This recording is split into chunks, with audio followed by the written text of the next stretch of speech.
台南永康的乌德里有一个社区，1月初4要举办烤菜头的活动，永康区公所阁有家己茶啊，要送予参加的民众。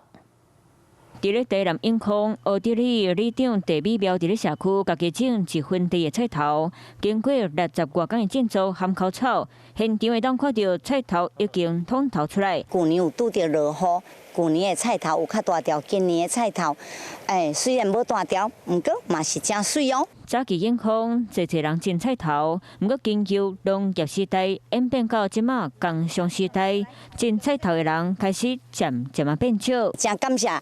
咱李明正义的先生，伊提供这个土地，互咱继续办理这个烤菜头的活动。这1分地菜头完全无怎拢叶，伫咧田内底可当看到乌蝶和花点旧外踪影。伫咧1月初4迄一日的活动，现场阁有永康区公所和量发家己茶叶，会送予来参与活动的民众。